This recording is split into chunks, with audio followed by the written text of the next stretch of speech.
మన ప్రభువును ప్రియరక్షకుడైన యేసుక్రీస్తు నామమునికే మహిమ ఘనత ప్రభావములు కలుగును గాక. Jesus with has ministries Telugu YouTube channel వీక్షిస్తున్న మీ అందరికీ మా హృదయపూర్వకమైనటువంటి వందనాలు. ప్రియులారా, బాగున్నారా? మీ ఆరోగ్యాలు బాగున్నాయా? ఒకవేళ ఈ రోజు క్రొత్తగా ఈ వీడియో చూస్తున్నావా? అయితే నీతోనే దేవుడు మాట్లాడుతున్నారండి. ఈ యొక్క ఆధ్యాత్మిక కార్యక్రమం దేవుడు మనకిస్తున్నటువంటి వాగ్దానాలు.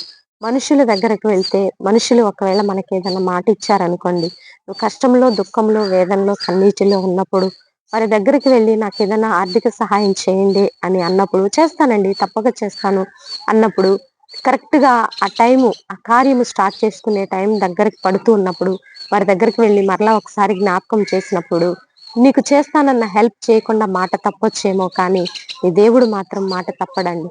ఆయన నమ్మకమైన దేవుడు. విశ్వాసము నువ్వు ఎంత ఎక్కువగా ఆయన మీద ఉంచినట్లయితే అంత గొప్ప కార్యాలు చేస్తాడని ప్రభు నామంలో మనవి చేస్తున్నాను. మరి ఈ రోజు దేవుడు మనకిస్తున్నటువంటి చక్కని వాగ్దానము హృదయపూర్వకంగా, మనఃపూర్వకంగా మరి దేవుని మీద విశ్వాసము స్థిరముగా ఉంచి రిసీవ్ చేసుకోవాలని ప్రభు నామంలో మనవి చేస్తూ, దేవుడు ఈ రోజు నీకు ఇస్తున్నటువంటి చక్కని వాగ్దానం, నీతోనే దేవుడు మాట్లాడుతున్నాడు. చూద్దాం. సమూయేలు మొదటి గ్రంథము 26వ అధ్యాయము 25వ వచనములో చూద్దాము. అందుకు సౌలు, దావీదా, నాయన నీవు ఆశీర్వాదం పొందుదువు కాక, నీవు ఘనకార్యములను పూనుకొని విజయము పొందుదువు కాక. సౌలు దావీదుతో చెప్తున్నటువంటి మాటలు. నీవు ఘనకార్యములు పూనుకొని విజయము పొందుదువు కాక. ఒక శత్రువు దావీదుని తరుముతూ ఉన్నాడు. సౌలు అనేటటువంటి రాజు. దావీదు మంచి కార్యములు చేయడాన్ని బట్టి, దావీదు దేవుని యందు భయభక్తులు కలిగి దేవుని చిత్తం ప్రకారం నడుస్తూ దావీదు వెళ్ళిన ప్రతి స్థలములో విజయము పొందుకుంటున్న విధానాన్ని బట్టి సౌలు అనే రాజు దావీదు మీద అసూయపడి మరి తరుముచ్చు ఉన్నటువంటి సమయంలో ఒక శత్రువైనటువంటి రాజు నోట నుంచి దేవుడు పలికిస్తున్నాడండి. దావీదుకి సౌలు ఇస్తున్నటువంటి చక్కని ఆశీర్వాదం, నీవు ఘనకార్యములు పూనుకొని విజయము పొందుకుంటావు. ఘనకార్యములు, ఈ లోకంలో ఘనమైన కార్యము ఏంటండి? ఎవ్వరూ చేయలేనటువంటి స్పెషల్ గా ఉండేటటువంటి గొప్ప కార్యము చేయడాన్ని ఘనకార్యం అంటారు. ఇప్పుడు IAS కు ప్రిపేర్ అవుతున్నావు నువ్వు, ఆ విజయము నీవు పొందుకున్నట్లయితే నేను చేశాను అనుకుంటావు, కానీ దేవుడు నీకు సహాయం చేసినట్లయితే నా దేవుడు చేశాడు అని నువ్వు దేవునికి మహిమ తెచ్చే బిడ్డగా ఉంటావు. కాబట్టి స్పెషల్ గా ఉండేటటువంటి గొప్ప కార్యములు, ఘన కార్యములు నువ్వు పూనుకున్నప్పుడు ఆ విజయము నీకు దేవుడే ఇస్తానని వాగ్దానం చేస్తున్నాడు. ఒక గొప్ప ఇల్లు కట్టాలనుకుంటున్నావు.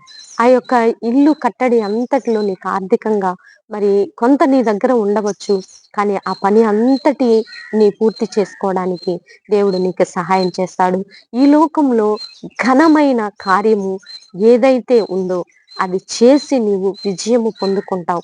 ఆ పనిని పూనుకున్నప్పుడు నువ్వు ఏదైతే, ఒక ప్రాజెక్ట్ కావచ్చు, ఒక గృహం కావచ్చు, ఒక ఉద్యోగం కావచ్చు, ఏ ఘన కార్యం అయితే నీవు పూనుకొని ఉన్నావో ఆ యొక్క కార్యంలో దేవుడు నీకు విజయం ఇస్తానని ఈరోజు వాగ్దానం చేస్తుండగా, ఇటు వాగ్దానాన్ని రిసీవ్ చేసుకోవాలని ప్రభు నామంలో మనవి చేస్తూ చిన్న ప్రార్థన చేసుకుందాం. ప్రార్థన.